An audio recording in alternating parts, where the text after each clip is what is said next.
In the hushed stillness of night, when shadows stretch long and the air turns frigid, they say the Onryo walks among us.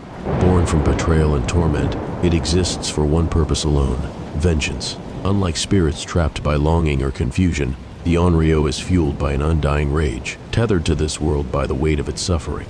You will know it by the long, tangled black hair shrouding a pale, lifeless face, and the flowing white burial robes that seem to hover above the ground.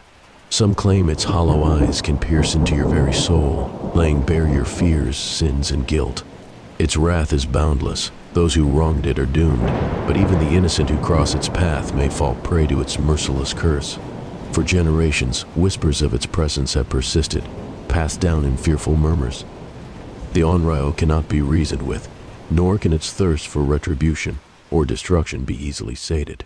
If you feel the icy grip of its presence drawing near, beware. What injustice could have birthed such unrelenting fury? And more chilling still, who does it seek tonight? The rain had been unrelenting that evening, a slow and steady downpour that draped the landscape in a misty shroud. The sky, bruised with heavy clouds, cast the land in a perpetual twilight, making it impossible to distinguish where the heavens ended and the earth began. Nestled within the mountains of Kyoto, a centuries-old ryokan stood, its wooden beams groaning under the weight of time and sorrow. Hana moved soundlessly through the dimly lit corridors, the scent of tatami and aged cedar filling her nostrils. She had long become accustomed to the oppressive silence that swallowed this place, broken only by the occasional sigh of the wind or the whisper of shifting wood. The guests, when they did come, never stayed long. They always left before dawn if they could, or worse, when they didn't, they were taken. She was bound to this place. The ryokan did not permit her to leave. It whispered to her, controlled her, and most of all, it fed on those who entered unworthy. The ryokan was old, older than anyone truly knew. Records claimed it had been built in the Edo period, but even that could not be certain. Generations had come and gone, its owners tied to the land, trapped in its suffocating grip. Hana had inherited this duty as a child when her mother disappeared in the same manner as so many others. Her grandmother had told her the truth then. In hushed, trembling tones, there was no leaving the ryokan, not truly. The walls were hungry, the floors thirsty for souls, and they had been bound to serve it. The stories told of a woman who had perished there long ago, betrayed and left to die by the one she loved. The legend claimed she still wandered the halls, vengeful and restless, her sorrow etched into the walls themselves. Over the years, Hana had learned the truth behind the legend. The Onryo was real, and it was the ryokan itself that fed her grief, bound her here, just as it bound Hana. Tonight, another visitor had arrived. A wealthy foreign businessman, dressed in an immaculate suit, stepped inside, shaking the rain from his coat. His presence was incongruous, too polished, too modern for the weight of the ryokan's history. "I have a reservation," he said in heavily accented Japanese, sliding a sleek black credit card across the counter. His name was Richard Lawson. He had a sharp, angular face with a thin mouth that curved only when it served him. His gold watch glinted under the lantern's warm glow. He smelled of expensive cologne, of indulgence and arrogance. Hana did not smile as she processed his check-in. "Your room is ready, Lawson-sama." He took the key with a nod and strode toward the hallway, not noticing how the lanterns flickered when he passed. He did not feel the air change, did not sense the growing weight pressing upon him. But Hana did. The ryokan had stirred. Room 12 was at the farthest end of the ryokan, overlooking the dark woods. It was a cursed room, one Hana never gave to guests unless it was necessary. But the ryokan had whispered its choice. As she watched him walk away, the air in the lobby grew dense. A familiar chill slithered up her spine. The floorboards groaned, though no one had stepped on them. She did not turn around. "I know," she whispered into the empty air. "He will not see morning." The ryokan hummed in approval. Richard had not come alone. Within the hour, a woman arrived, tall, slender, with dark eyes lined in smudged coal. She was not his wife. Hana did not need to ask. This woman's posture, her manner, the way she clung to him, it was the behavior of someone who existed in the periphery of his life, not within it. They retired to room 12 together. The sliding door shut, and silence followed. For a while, nothing happened. Then the whispering began. It started as a rustling, like silk brushing against the walls.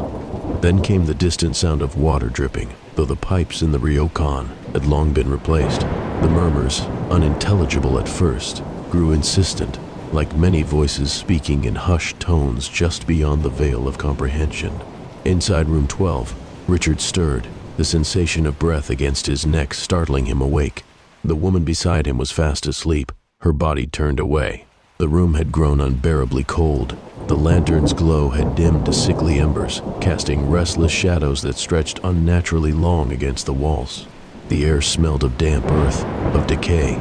A soft sob echoed from the corner of the room. Richard sat up, his pulse hammering. "Hello?"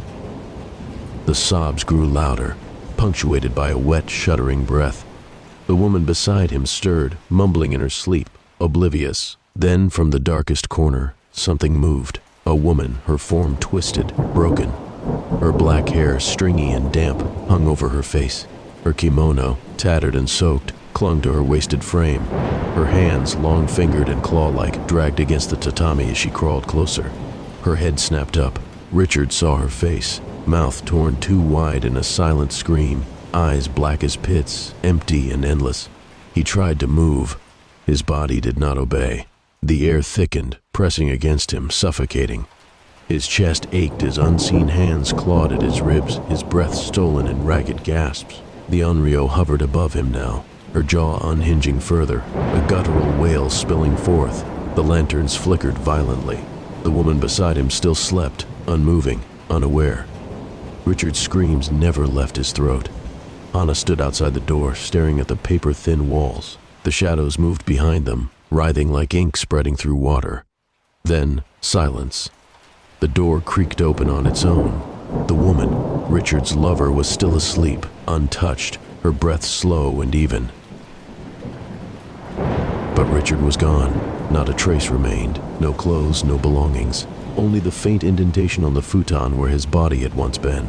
The ryokan had claimed another.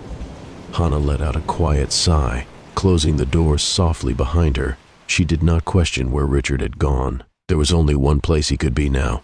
Beyond the walls, the wind howled, carrying the soft echoes of distant, endless sobbing. And the ryokan, as it always had, stood waiting for the next visitor. In the morning, Hana went to room 12 again, her hands shaking as she slid open the door. The woman was still asleep, untouched, oblivious. But the room smelled of old blood, of damp earth, as if it had taken Richard and dragged him somewhere beyond the mortal realm. The walls sighed, and for a fleeting moment, Hana saw them ripple like breathing flesh. She stepped back quickly, exhaling. She had seen this before, and she would see it again. The ryokan had fed, but it would hunger soon. It always did.